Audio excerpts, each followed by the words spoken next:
আজি ঢেকিয়াজুলিৰ বাবে আৰু অসমৰ বাবে এটা গৌৰৱৰ দিন।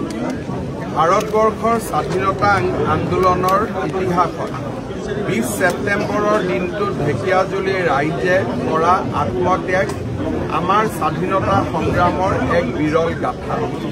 মন্ত্ৰী অশোক সিংহাল ডাঙৰীয়াৰ নেতৃত্বত ঢেকিয়াজুলিত 11 গৰাকী শ্বহীদৰ প্ৰতিমূৰ্তি, সন্মিলন কক্ষ আৰু সুন্দৰ ব্যৱস্থাৰে 11 কোটি টকাৰে এক শ্বহীদ স্মাৰক নিৰ্মাণ কৰা হৈছে। এই শ্বহীদ স্মাৰক শুভ উদ্বোধন কৰিবলৈ পাই আমি গৌৰৱ অনুভৱ কৰিছোঁ। ঢেকিয়াজুলিবাসী ৰাইজক অভিনন্দন জনাইছোঁ আৰু বীৰ শ্বহীদসকলৰ প্ৰতি পুনৰ এবাৰ মই শ্ৰদ্ধা জনাইছোঁ। জ্যোতিপ্ৰসাদ আগৰৱালাই সেই সময়ত লিখি থৈ গৈছিলে যে যদিও ব্ৰিটিছে 11 লগত 13জন শ্বহীদৰ মৃত্যু হোৱা বুলি কৈছিলে, কিন্তু কংগ্ৰেছৰ হিচাপত সেই সময়ত 24জন।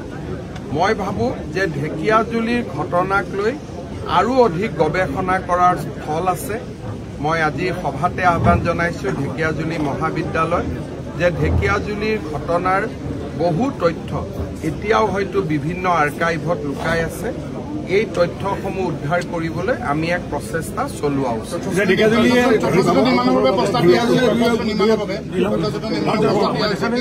কালচাৰেল ডিপাৰ্টমেণ্টত মই ঢেকিয়াজুলিৰ ওপৰত এখন সুন্দৰ তথ্যচিত্ৰ নিৰ্মাণ কৰি দূৰদৰ্শন, ইউটিউব, নেটফ্লিক্স আদি বিভিন্ন স্থানত যাতে ইয়াক চলাব পাৰি তাৰ বাবে মই অনুৰোধ কৰিছোঁ। অসমীয়াত হ'ব পাৰে, ইংলিছত ছাবটাইটেল হ'ব পাৰে, হিন্দীত ছাবটাইটেল হ'ব পাৰে। তেওঁলোকে এই ক্ষেত্ৰত বিচাৰ কৰে।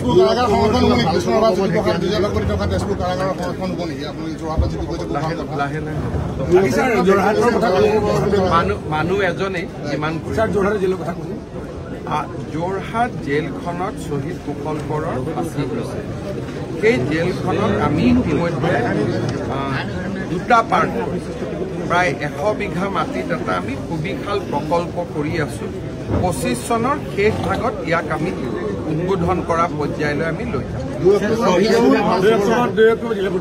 2 অক্টোবৰত ঢেকিয়াজুলিত সমজিলা উদ্বোধন কৰা হ'ব। প্ৰায় সমজিলা মানে জিলাৰ সমানে হ'ব আৰু তাৰ পিছত লাহে লাহে স্থায়ী ভৱন আদি নিৰ্মাণৰ বাকীখিনি আপোনালোকে উপায়ুক্তৰ লগত পাতি ল'লে।